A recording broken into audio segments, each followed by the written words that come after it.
Assalamualaikum warahmatullahi wabarakatuh. Halo sobat, para penggemar sinetron Buku Harian Seorang Istri dimanapun kalian berada. Kembali lagi di Mutiara Official Channel, tentunya di episode 10 Maret 2022. Di episode kali ini yang sangat seru dan menegangkan dan tentunya menarik untuk kita saksikan, yang membuat kita penasaran dengan apa yang terjadi.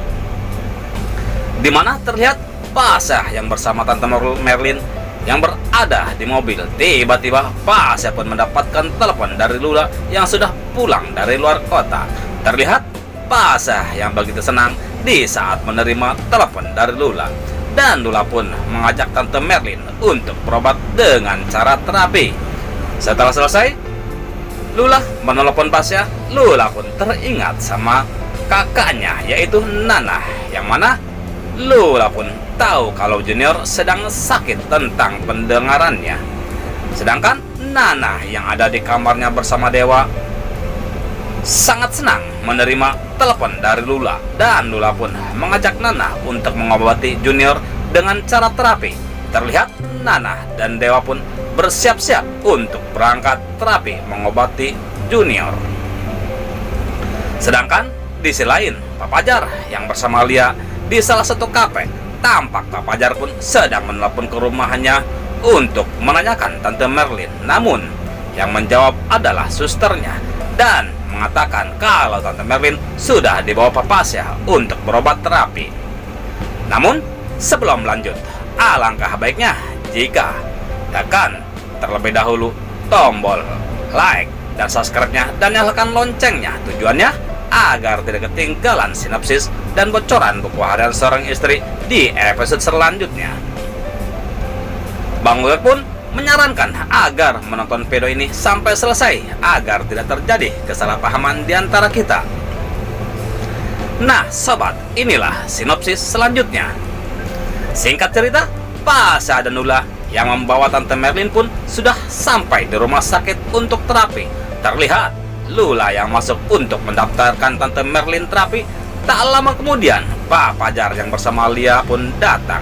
Tentunya Tante Merlin sangat senang karena Pak Fajar pun datang untuk pengobatan Tante Merlin. Namun tiba-tiba Tante Merlin pun kembali cemberut dan terlihat sangat marah di saat Tante Merlin melihat Lia yang bersama Fajar, yang akhirnya terjadilah cekcok antara Tante Merlin dan Mbak Lia. Lalu Pak Fajar pun mencoba untuk menenangkan mamahnya itu Tante Merlin.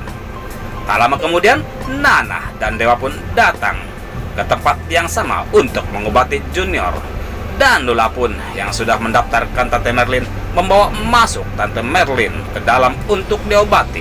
Sementara Dewa dan yang lainnya yang masih ada di luar, Dewa pun mengatakan ke Pak Fajar, "Pak Fajar, ini bisa-bisanya ya di depan Lia sok romantis, di belakang dia selingkuh sama istri saya yaitu Nana," ucap Dewa. Tentunya Pak Fajar pun sangat terkejut mendengar apa yang diucapkan Dewa. Sementara Balia, dia tidak mau meladeni Dewa yang selalu marah-marah tanpa bukti. Lalu Balia pun meminta Junior untuk digendong. Namun nampaknya Nana pun tidak mau memberikan Junior ke Balia karena Dewa selalu menyalahkannya. Dan Dewa pun mengatakan Nana itu trauma, dia tidak mau lagi memberikan Junior kepada kamu karena kamulah yang membuat Junior tidak bisa mendengar seperti ini, ucap Dewa. Sedangkan di selain di rumahnya Nek Ratu, tampak Bu Farah dan Livia, juga Nek Ratu dan juga Roni, di mana Roni pun mengatakan, "Ini ada apa? Kok pada diam-diam semua?" ucap Roni. Dan Bu Farah pun langsung mendelik mendengar ucapan si Roni. Lalu Roni pun mengatakan, "Bagaimana kalau kita buat kejutan di hari ulang tahun Nana? Kita adakan secara diam-diam," ucap Roni. Lalu Bu Farah pun menyetujui ucapan Roni karena terlintas di pikiran Bu Farah untuk membuat Nana malu dan bersedih hingga akhirnya Nana dan Dewa pun bisa berpisah, ucap batinnya Bu Farah. Nah sobat, akankah Bu Farah berhasil untuk membuat Nana bersalah, dan akankah Nana dan Dewa akan terhasut oleh omongannya Bu Farah? Tentunya kita tunggu jawabannya di episode selanjutnya. Stay tune terus. Kelanjutan serotan buku harian seorang istri hanya di SCTV untuk kita semua. Dan Bang Magel pun mohon maaf jikalau alur cerita tidak tepat dengan alur cerita yang sebenarnya. Mungkin hanya pemain dan sutradara lah yang mengetahui alur cerita yang sebenarnya. Dan Bang Magel pun mohon undur diri dan terima kasih. Wassalamualaikum warahmatullahi wabarakatuh.